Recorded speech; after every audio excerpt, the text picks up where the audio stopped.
Hello everyone, welcome to PES and this is Varun Mahajan. तो चलिए देख लेते हैं हमारा लाइट एनर्जी। तो ये आपका लास्ट लेक्चर रहेगा लाइट एनर्जी का, और इससे हमारा जनरल साइंस की जो फिज़िक्स है, फिज़िक्स कंपोनेंट हमारा कवर हो जाएगा। इसके बाद हम केमिस्ट्री कंपोनेंट को लेकर आएंगे। ठीक है, तो चलिए स्टार्ट करते हैं। पहले हम पोलराइजेशन ऑफ लाइट के बारे में पढ़ लेते हैं। पोलराइजेशन ऑफ लाइट है क्या? देखो, बेसिकली एक फिनोमिना है। जनरली यहाँ पे देखने को मिलता है कि जो हमारी वाइब्रेशन होती है लाइट की, उन पे रिस्ट्रिक्शंस देखने को मिलती है।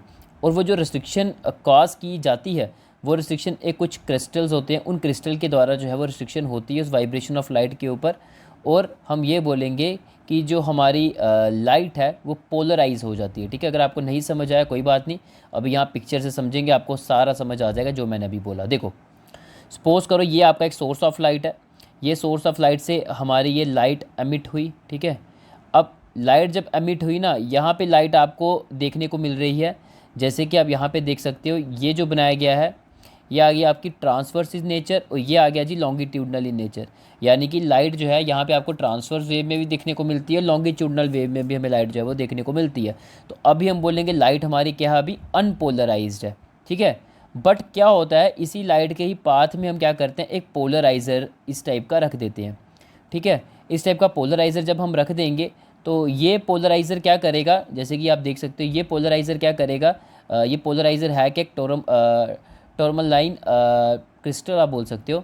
ये बेसिकली क्या करेगा, ये इस लाइट को, जो अनपोलराइज्ड लाइट थी, इसको पोलराइज करेगा। और जो लाइट हमें यहाँ पे अब देखने को मिलेगी, वो पोलराइज करके लाइट कौन सी हो जाएगी हमारी, वो ट्रांसवर्स इन नेचर हो जाएगी। ठीक है, यहाँ पे आपको लॉन्गिट्यूडनल कंपोनेंट भी देखने को मिल रहा था लाइट में, और ट्रांसवर्स कंपोनेंट भी देखने को मिल रहा था। बट जैसे हमने पोलराइज़र का यूज़ किया, यानी कि टर्मलाइन क्रिस्टल, जैसे कि आप देख सकते हैं पोलराइज़र है, इसका यूज़ किया, इसने क्या किया, लाइट को पोलराइज़ किया, और यही हम बोलेंगे लाइट को ट्रांसवर्स इन नेचर जो है वो कन्वर्ट कर दिया। ठीक है, तो इसको बोलते हैं पोलराइजेशन। बाकी यहाँ भी मैंने वही लिखा था कि पोलराइजेशन ऑफ लाइट क्या होता है, एक फिनोमिना होता है जहाँ पे हमें ये देखने को मिलता है कि एक जो वाइब्रेशन ऑफ लाइट जो है उस पर रिस्ट्रिक्शंस काज की जाती है। और रिस्ट्रिक्शन काज कौन करता है, वही कोई क्रिस्टल, जैसे मैंने आपको बताया, यही टर्मलाइन क्रिस्टल जो है ये एक रिस्ट्रिक्शन काज करता है।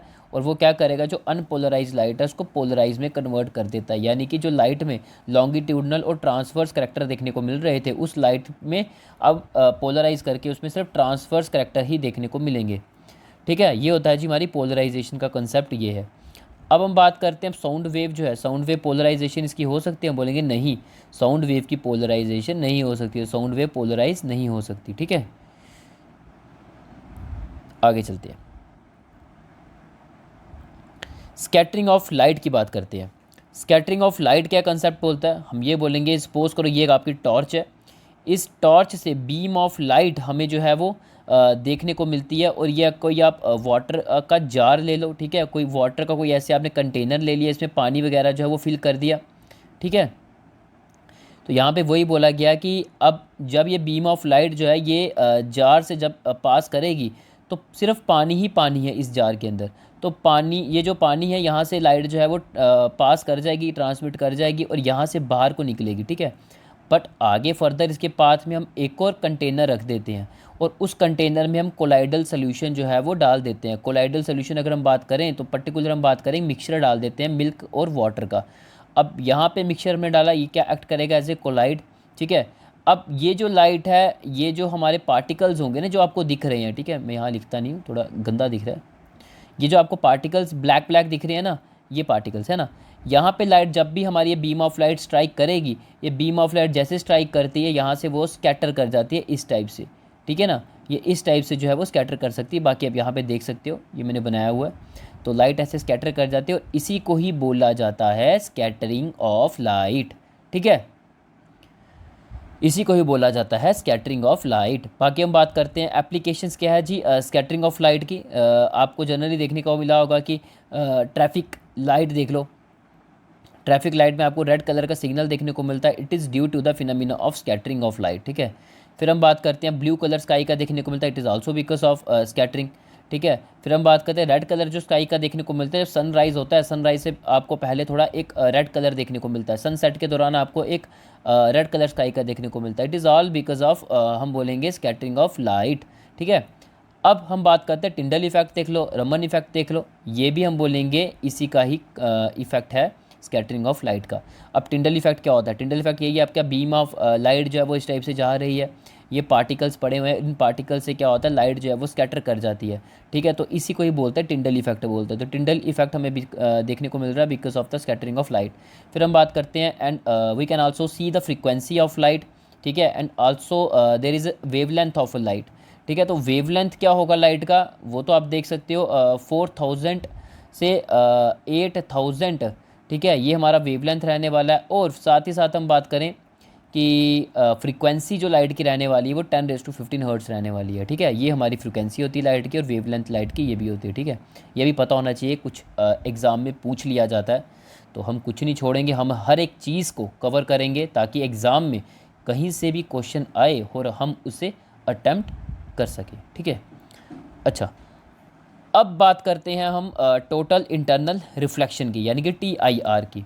अब जैसे हम बात करते हैं, ये आ गया जी आपका क्या इंटरफेस, ठीक है, ठीक है, ये इंटरफेस है। अब हम बात करें, ये आपका डेंसर मीडियम है, ये आपका रेयर है। डेंसर आप कोई भी ले लो यार, वाटर ले लो आप, रेयर आप कोई भी ले लो आप, यहाँ पे एयर ले लो, ठीक है। अब यहाँ पे क्या चीज़ बोली गई है, यहाँ पे यही चीज़ बोली गई है कि ये सपोज करो आपका, ये आपका एक सोर्स ऑफ लाइट है, यहाँ से लाइट जब एमिट होती है ये बिल्कुल स्ट्रेट गई, यहाँ पे आके इसने हिट किया, फिर सीधे आगे आपको इस टाइप से लाइट जाके ट्रांसमिट होती हुई देखने को मिल रही है।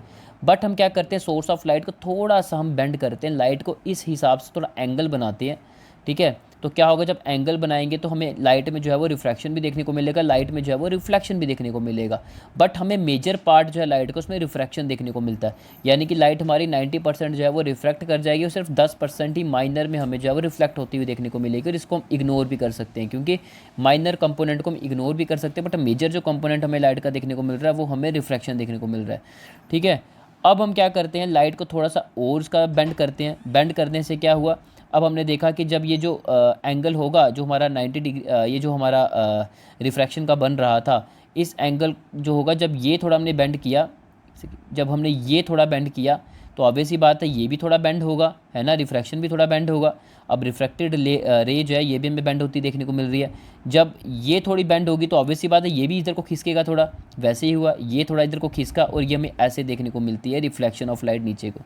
आई थिंक समझ आ गया, अगर नहीं आया फिर से देखो मैंने क्या बोला, मैंने ये चीज़ बोली आपको, जब हमने रे ऑफ लाइट को इस टाइप से भेजा, अब यहाँ पे कुछ रिफ्रैक्शन होगी, कुछ रिफ्लेक्शन होगी।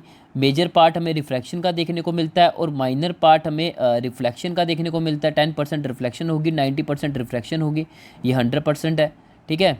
तो हम ये बोलेंगे, अब हम क्या करते हैं, इसका थोड़ा एंगल थोड़ा बढ़ाते हैं, ठीक है, थोड़ा एंगल थोड़ा चेंज किया, थोड़ा आगे थोड़ा बेंड किया। तो अब इस तरफ इधर बेंड करेंगे तो ऑब्वियस ही बात है ये भी थोड़ा इधर को खिसकेगा, है ना, ये वाली, और जब ये इधर को खिसकेगी तो ये भी इधर को खिसकेगी, वही चीज़ हुआ। अब ये इधर को आ गया रिफ्रैक्टेड रे, तो ये हमारा थोड़ा नीचे की तरफ आ गया, है ना, ये थोड़ा इधर को आ गया, इधर को खिसका, ये भी इधर को खिसका, तो यहाँ पे आ गया, ठीक है ना। तो वही चीज़ यहाँ पे बोली गई है। तो यहाँ पे क्या हुआ कि इस टाइप का हमने एंगल बनाया और जिससे हमें देखने को मिला रिफ्लेक्शन ऑफ लाइट जो है बिल्कुल 90 डिग्री देखने को मिल रही है हमारे नॉर्मल के। ये आपका नॉर्मल है, ठीक है, ये आपका नॉर्मल है, इसके बिल्कुल 90 डिग्री आपको जो है वो देखने को मिल रही है आपकी रिफ्लेक्टेड रे। तो इस टाइप के हम इंसिडेंट एंगल को क्या बोलेंगे, हम क्रिटिकल एंगल बोलते हैं, ठीक है। ये एक वो एंगल था हमारा, ये एक हमारा वो एंगल था, ठीक है। इंसिडेंट एंगल हमारा वो एंगल बन रहा था नॉर्मल के साथ, जिससे हमें ये देखने को मिला हमारी जो सारी की सारी लाइट है वो हमारी रिफ्लेक्ट कर जाती है, वही 90% लाइट जो है वो रिफ्लेक्ट कर जाती है, 10% ही जो हमारा जो है वो हम बात करेंगे हमारा यहाँ नीचे की तरफ आता है, ठीक है। इसको हम इग्नोर कर देंगे, इसी को देखेंगे, ठीक है। तो इसको बोला जाता है जी एंगल ऑफ इंसिडेंस, जो हमारा था इस एंगल ऑफ इंसिडेंस को बोला जाता है क्रिटिकल एंगल, ठीक है। यहाँ पे वही लिखी हुई है। अच्छा, टोटल इंटरनल रिफ्लेक्शन देख लेते हैं यार, वो तो रह गया। अच्छा, अब क्या करते हैं हमने इंसिडेंट जो रे इस टाइप से भेजी थी इसको थोड़ा और बेंड करवा देते हैं। जब और बेंड कराएंगे तो ऑब्वियस ही बात है ये थोड़ा और इधर को खिसकेगी, तो वही चीज़ हुआ। अब यहाँ पे इस टाइप से रिफ्लेक्शन देखने को मिलती है। जो पहले रिफ्रैक्शन हो रही थी 90%, ये रिफ्रैक्शन लिख दो यार, ये रिफ्रैक्शन है 90% जो हमारी यहाँ रिफ्रैक्शन हो रही थी, अब ये रिफ्रैक्शन नहीं है। अब वही की सारी 100 की 100% जो है हमारी क्या हो जाएगी, वो रिफ्लेक्ट हो जाएगी। ठीक है, जो पहले हमें देखने को मिल रही थी कि यहाँ पे 90% हमें रिफ्रैक्शन देखने को, ये रिफ्रैक्शन कर देना, 90% जो रिफ्रैक्शन देखने को मिल रहा था 10% हमें रिफ्लेक्शन देखने को मिल रहा था। बट इतना एंगल हमें थोड़ा बेंड किया, इससे क्या होगा, हमें 100 की 100% जो हमें इन रिफ्लेक्शन ही देखने को मिलेगी। रिफ्रैक्शन का कंपोनेंट अब यहाँ पे माइनस हो जाएगा, ख़त्म हो जाएगा। तो इस टाइप की हम क्या बोलते हैं, इसको बोलते हैं हम टोटल इंटरनल रिफ्लेक्शन। यहाँ पे लिखा भी हुआ है टोटल इंटरनल रिफ्लेक्शन कब आपको देखने को मिलती है, जब इंसिडेंट एंगल आप क्रिटिकल एंगल से एक्सीड कर देते हो। ठीक है, तो आपने यहाँ पे देखा क्रिटिकल एंगल से हमने एक्सीड कर दिया, क्योंकि यहाँ पे आपका जो है ये जो इंसिडेंट एंगल था ये आपका क्रिटिकल एंगल था, जब आपकी 90 डिग्री इस टाइप से बिल्कुल पैरेलल में देखने को मिलती है इंटरफेस के। ठीक है ना, या फिर आप बोल सकते हैं कि नॉर्मल की आपके 90 डिग्री देखने को मिलती है रिफ्रैक्टेड रे। तो ये हमारा क्या था, इस टाइप का जो हमारा एंगल ऑफ इंसिडेंस था, इसी को ही बोलते हैं क्रिटिकल एंगल। अब हमने क्या किया, हमने क्रिटिकल इंसिडेंट एंगल को हमने क्या कर दिया, क्रिटिकल एंगल से एक्सीड कर दिया। देखो यहाँ पे एक्सीड हो रहा है ना, एक्सीड करने से क्या हो रहा है, हमारी पूरी की पूरी लाइट जो है वो क्या कर रही है, रिफ्लेक्ट कर रही है। यहाँ पे टोटल इंटरनल रिफ्रैक्शन देखने को मिलेगा। रिफ्रैक्शन का कंपोनेंट जो है वो हमारा यहाँ पे ख़त्म हो जाएगा। ठीक है, तो आई थिंक आपको यही मैंने चीज़ समझाने की कोशिश की है। आई थिंक आपको समझ आ गया होगा। अगर नहीं, अभी भी समझ नहीं आया तो कमेंट में बताओ, कोई नहीं, नेक्स्ट वीडियो में आपको मैं फिर से समझा दूंगा। बट आई थिंक आपको समझ आ गया होगा, क्योंकि मैंने बड़ा ज़्यादा आपको डिटेल में ये बताया है। ठीक है, तो अगर नहीं समझ आया तो कमेंट में आप बता सकते हो। अच्छा, एप्लीकेशंस की बात करते हैं कि टोटल इंटरनल रिफ्लेक्शंस हमें कहाँ देखने को मिलती है। रेनबो में देख लो आप, रेनबो जो देखने को मिलता है, ग्लिटरिंग ऑफ डायमंड देख लो, मिराज फॉर्मेशन देख लो, ऑप्टिकल फाइबर्स देख लो। अच्छा, अब हम बात करते हैं डिफ्रैक्शन की, बात कर लेते हैं। ये तो हो गया जी, हमने स्कैटरिंग देख लिया, टोटल इंटरनल रिफ्लेक्शन देख लिया। अब डिफ्रैक्शन देखते हैं। अब डिफ्रैक्शन क्या होता है, अब यहाँ पे आपका ये इंसिडेंट रे जब ये इंटरफेस के ऊपर पड़ती है तो हम ये बोलेंगे यहाँ पे आपकी डिफ्रैक्शन देखने को मिलती है, यानी कि हम ये बोलेंगे यहाँ पे लाइट बेंडिंग देखने को मिलती है। ठीक है, बट लाइट की जो बेंड हो रही है अराउंड एक कॉर्नर ऑफ ऑब्स्टेकल, यानी कि ये आपका ऑब्स्टेकल है ना, इसी ऑब्स्टेकल के ही आपके इधर इधर इधर इधर इधर ही देखने को मिल रही है। आपको इधर नहीं देखने को मिलेगी, इधर नहीं देखने को मिलेगी। ठीक है, तो वही चीज़ यहाँ पे बोली गई है कि ये डिफ्रैक्शन ऑफ लाइट क्या होता है, एक फिनोमिना होता है जहाँ पे हमें बेंडिंग ऑफ लाइट इस टाइप से देखने को मिलती है। ठीक है, around the corners of obstacle, ये आपका कॉर्नर्स ऑब्स्टेकल के इसी के ही अराउंड आपको जो है वो बेंडिंग ऑफ लाइट जो है वो देखने को मिलती है। ठीक है, तो यहाँ पे वही लिखा लाइट स्प्रेड कर रही है आपकी सारी डायरेक्शंस में, बट यहाँ पे यही है सेम पाथ देखने को मिल रहा है, मतलब कि लाइट जिस तरफ डायरेक्ट मूव कर रही है उसी ही पाथ में यहीं पे ही आपको डिफ्रैक्शन हो रही है, यहाँ पे नहीं हो रही, यहाँ पे नहीं हो रही। ठीक है ना, अब स्कैटरिंग और डिफ्रैक्शन में यही फ़र्क होता है। स्कैटरिंग में क्या होता है, वो आपकी चारों ओर जो है उसकी रिफ्लेक्शन देखने को मिलती है। ठीक है, चारों ओर जो scattering spreading of the light देखने को मिलती है। ठीक है, जैसे कि ये आपकी इंसिडेंट रे यहाँ पे पड़ी जब इस पार्टिकल के ऊपर, यहाँ भी रिफ्लेक्ट हुआ, यहाँ भी हुआ, यहाँ भी हुआ, यहाँ भी हुआ, यहाँ भी हुआ, यहाँ भी हुआ, यहाँ भी, यहाँ भी, यहाँ भी। ठीक है, सारी जगह आपको जो है वो लाइट जो है वो ट्रैवल करती हुई देखने को मिल रही है। ठीक है, इसको बोलते हैं स्कैटरिंग। बट डिफ्रैक्शन में क्या है, आपको सेम पाथ में जो है वो देखने को मिलती है, इधर नहीं देखने को मिलती, इधर नहीं देखने को मिलती। ठीक है, बस यही फ़र्क है एक डिफ्रैक्शन और स्कैटरिंग में। वही लिखा हुआ है कि लाइट स्प्रेड करती है इन ऑल द डायरेक्शन। आगे चलते हैं, ह्यूमन आई को देख लेते हैं। अब यहाँ पे ह्यूमन आई अगर हम देखें तो हम ये बोलेंगे, ये सपोज करो जी एक आपकी लाइट आ गई, ये आ गई जी आपकी लाइट। हम बात करें, ये होता है जी आउटर मोस्ट लेयर होती है जिसको बोलते हैं सेलेरा, और इसके बाद आता है जी आपका कॉर्निया, इसके बाद आता है एक वाटर फ्लूइड होता है जिसको बोलते हैं एक्वस ह्यूमर, और उसके बाद आता है जी आपका आयरस, उसके बाद आता है जी आपका लेंस, उसके बाद आता है जी आपका आई बॉल, ये आपके आयरस के बिहाइंड होता है। ठीक है, और हम बात करें एक्वस ह्यूमर का काम ये होता है कि ऑक्सीजन और न्यूट्रन प्रोवाइड करता है हमारे इनर पार्ट ऑफ द आई को। ठीक है, फिर हम बात करते हैं आई बॉल का काम यही होता है कि हमारी आई को प्रोटेक्ट करके रखता है फ्रॉम द इंजरी से, और हम ये बोलेंगे बाकी हम बात करें कि आई बॉल जो है ये एक राउंड शेप का होता है। अच्छा, अब हम बात करें, और अगर हम देखें कॉर्निया जो है, यहाँ से देखा हमने लाइट एंटर करती है, कॉर्निया से ही लाइट जो है वो हमारी एंटर करती है। और रेटिना की हम बात करें तो यहाँ पे इमेज की फॉर्मेशन होती है। तो रेटिना होता क्या, इनर मोस्ट लेयर होती है हमारी ये at the back of the eye ball. ठीक है। आई बॉल के बैक में आपको रेटिना देखने को मिलता है, यहीं पे इमेज की फॉर्मेशन होती है। रियल इमेज, इन्वर्टेड इमेज जो है ये सब देखने को मिलती है, ठीक है।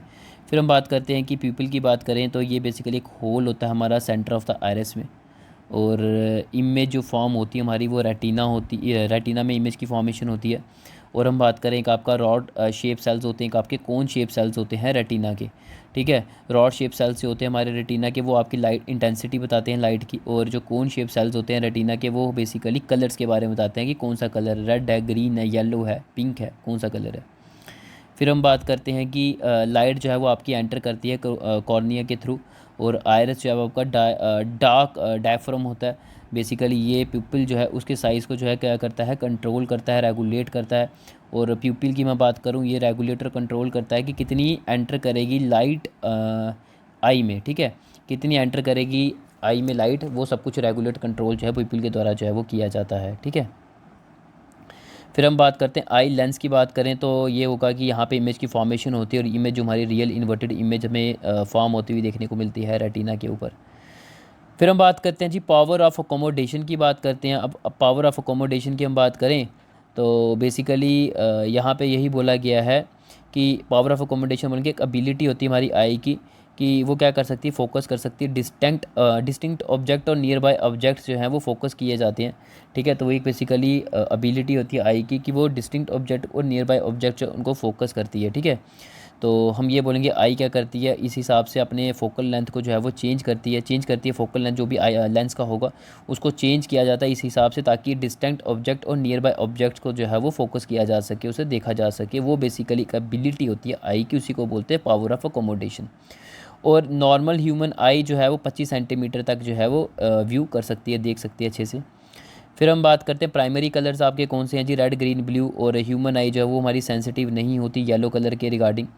और एक अगर आंख आप बंद कर दो, एक आंख अगर आप अपनी खोलो तो आप व्यू कितना करोगे, 150 डिग्री का व्यू करोगे। और दोनों आंखों खोल के जब देखते हो आप तो 180 डिग्री का व्यू करते हो, कभी ये नोटिस भी करना, ठीक है। अब डिफेक्ट्स क्या होते हैं जी विजन के, एक होता है जी आपका मायोपिया। मायोपिया क्या होता है, शॉर्ट साइटेडनेस, यानी कि पास की चीज़ों को देख सकते हो, दूर की चीज़ों को नहीं देख सकते। वो क्यों, क्योंकि हम ये बोलेंगे हाई कन्वर्जिंग पावर जो है लेंस की देखने को मिलती है, या फिर लेस फोकल लेंथ देखने को मिलता है। और पावर ऑफ लेंथ जो होती है आपकी वो इन्वर्सली प्रोपोर्शनल होती है फोकल लेंथ के, यानी कि high converging power of lens होगी तो ऑब्वियसली बात है फोकल लेंथ आपकी कम होगी, या फिर आप ये बोलो कि लो फोकल लेंथ के कारण भी ऐसा देखने को मिलता है, यानी कि आपकी high converging power of lens के कारण ऐसा देखने को मिल रहा है, ठीक है। बाकी एक और कारण होता है ये सब कुछ का, हम बात करें कि आई बॉल जो है वो टू लॉन्ग, बहुत लॉन्ग है, उसके कारण भी होता है। बाकी इस चीज़ को करेक्ट किया जाता है, कनकेव लेंस का यूज़ करो या डाइवर्जिंग लेंस का यूज़ करो। जैसे डाइवर्जिंग लेंस आप देख सकते हो, ऐसा होता है हमारा डाइवर्जिंग लेंस, इसका यूज़ करके इस प्रॉब्लम को आप करेक्ट कर सकते हो। हाइपरमेट्रोपिया की बात की जाए तो यहाँ इसको लॉन्ग साइटेडनेस भी बोलते हैं, दूर की चीज़ें देख सकते हो, पास की चीज़ें नहीं देख सकते। वो क्यों, क्योंकि लो कन्वर्जिंग पावर ऑफ लेंस होती है, या फिर आप बोल सकते हो कि हाई फोकल लेंथ होती है, या फिर आप ये फार्मूला भी याद रखो, इसी से आपको पता चल जाएगा, ठीक है। आई बॉल जो है टू शॉर्ट के कारण भी ये एक प्रॉब्लम देखने को मिलती है। बाकी करेक्ट हम बात करें कॉन्वेक्स लेंस जो है इसके थ्रू जो इसको करेक्ट किया जा सकता है। नेक्स्ट आ गया जी प्रेस बायोपिया की बात करें, ये भी एक डिफेक्ट है, ओल्ड पर्सनस में देखने को मिलता है। कैटरैक्ट की बात करें तो आई जो है इसमें क्लाउडी हो जाती है, जनरली स्मोकिंग एग्जांपल लेकर चलो उसकी, ठीक है। फिर हम बात करते हैं कि एस्टिग्मेटिज्म की बात करें, इसमें आई जो है वो फोकस नहीं कर पाती हॉरिजॉन्टल और वर्टिकल लाइंस को साइमल्टेनियसली, ठीक है। और चीज़ को करेक्ट किया जा सकता है सिलेंड्रिकल लेंस का यूज़ करके। और ट्रैकोमा की बात करें, बैक्टीरियल इन्फेक्शन जनरली आई में देखने को मिलती है। ज़ीरो थैलेमिया की बात करें, विटामिन ए की डेफिशिएंसी होती है तब जाके ये कॉज होता है। फिर हम बात करते हैं ग्लूकोमा की बात करें, ये बेसिकली एक्वास ह्यूमर में जब डिफेक्ट होता है तो ये प्रॉब्लम देखने को मिलती है, डिफेक्ट देखने को मिलता है। कलर ब्लाइंडनेस जो है हम बोलेंगे जब एब्सेंट देखने को मिलते हैं हमारे कोन सेल्स रेटिना के, तब उस समय कलर ब्लाइंडनेस वाली सिचुएशन देखने को मिलती है, ठीक है। तो यहाँ से आपका लाइट एनर्जी जो है ये टॉपिक भी हमारा कवर होता है, हमने पूरा डिस्कस कर लिया आपकी फ़िज़िक्स की सेक्शन जनरल साइंस की। तो यहाँ से हमारा ये कंप्लीट होता है आपका फ़िज़िक्स ऑफ जनरल साइंस, ठीक है। बस इतना ही रखते हैं, बाकी मिलते हैं एक नई वीडियो के साथ। Thank you, bye bye.